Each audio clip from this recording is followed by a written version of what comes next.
Shalom, Sobat Sulu Kristiani yang terkasih dalam Tuhan. Senang sekali kita dapat berjumpa kali ini dalam edisi Sulu Kristiani yang dipersembahkan oleh para penyuluh agama Kristen di kantor Kementerian Agama Kabupaten Klaten. Bagaimana Sobat Sulu Kristiani yang terkasih kabarnya hari ini? Setelah masa libur dan masa di mana umat Muslim merayakan Hari Raya Idul Fitri, kita juga ada di dalam suasana silaturahmi bersama dengan sanak keluarga dan saudara. Saat ini kita mau membahas di dalam judul tema Harta yang tak ternilai. Jikalau engkau mencarinya seperti mencari perak dan mengejarnya seperti mengejar harta terpendam, maka engkau akan memperoleh pengertian tentang takut akan Tuhan dan mendapat pengenalan akan Allah. Di dalam Amsal 2 ayat 4 sampai yang kelima. Disadari atau tidak, banyak orang yang berjuang untuk mengejar harta.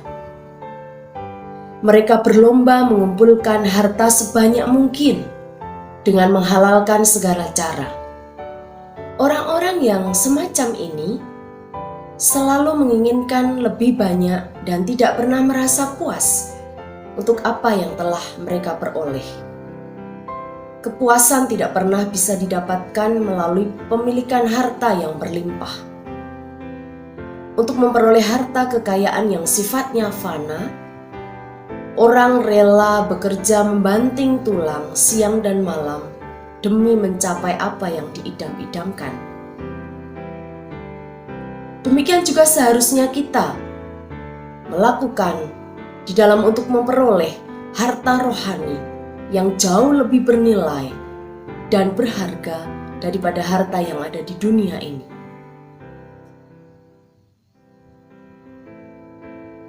Tahukah kita bahwa dalam hati manusia terdapat suatu ruang yang kosong, yang tak dapat diisi penuh oleh apapun, bahkan oleh seisi dunia, karena ruang kosong itu adalah milik Kristus. Artinya, selama manusia tidak mengizinkan Kristus hadir dan memerintah atas hidupnya, maka hanya kebahagiaan semu dan kekosongan yang belaka. Selama ruang itu masih kosong, maka manusia akan selalu mengisinya dengan berbagai hal, seperti jabatan, prestasi, kekayaan, kenikmatan, ketenaran, hiburan, dan lain sebagainya. Namun semua hal itu adalah sia-sia, bagaikan mengisi air ke dalam ember yang bocor, yang akan selalu dan tetap kosong. Hati manusia hanya akan puas bila diisi oleh sang pemiliknya, karena ruang kosong yang besar itu didesain khusus untuk diisi oleh Kristus. Karena itu, carilah Tuhan dan kekuatannya, carilah wajahnya selalu. Di dalam 1 Tawarik 16 ayat yang ke-11. Selagi kita masih sehat dan keadaan kita baik-baik saja, jangan pernah kita menyia-nyiakan waktu dan kesempatan yang ada. Sebagaimana kedisiplinan dibutuhkan dalam menunjang keberhasilan untuk mendapatkan hal-hal duniawi, maka kedisiplinan juga berlaku untuk perkara-perkara rohani. Perlambang kerajaan surga dan kebenarannya seperti harta yang terpendam, bermakna bahwa tidak semua orang menyadari akan keberadaan kerajaan surga tersebut. Hanya orang yang mau berusaha, mau menggali atau mau mencari, yang menyadari keberadaannya. Orang ini digambarkan akan menjual segala miliknya, yaitu harta benda duniawinya, yang dianggapnya tidak lagi berharga atau tidak sepadan nilainya bila dibanding dengan harta rohani yang baru ditemukannya. Orang-orang yang berjerih lelah mencari perkara-perkara rohani atau mengutamakan kerajaan Allah dan kebenarannya akan mendapatkan berkat yang jauh lebih besar dibandingkan dengan mereka yang tidak sungguh-sungguh atau lalai melakukannya. Sebab di dalam setiap jerih payah ada keuntungan.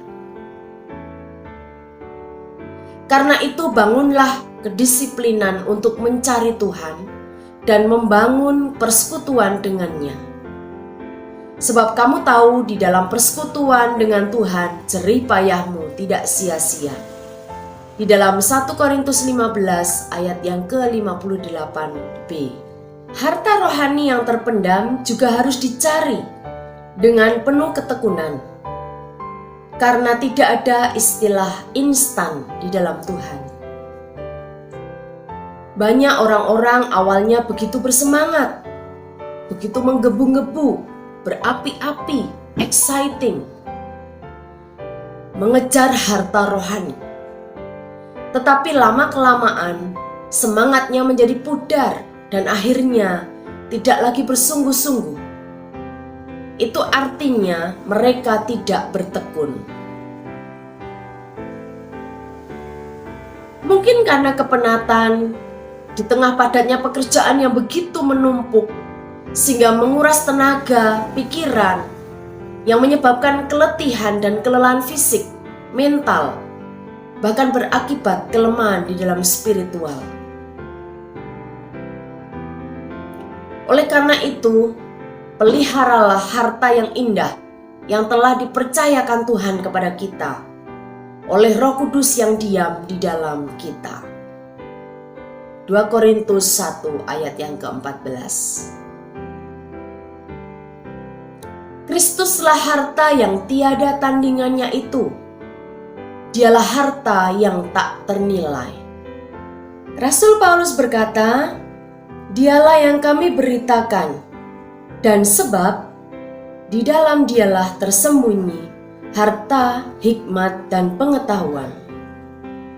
Rasul Paulus berjuang habis-habisan agar jemaat Kolose semakin mengenal Kristus seperti dia juga mengenal Kristus. Rasul Paulus sangat bersuka cita walaupun menderita, asalkan jemaat Kolose mendapatkan harta tersebut dan menikmatinya. Bagaimana sikap kita terhadap Yesus Kristus?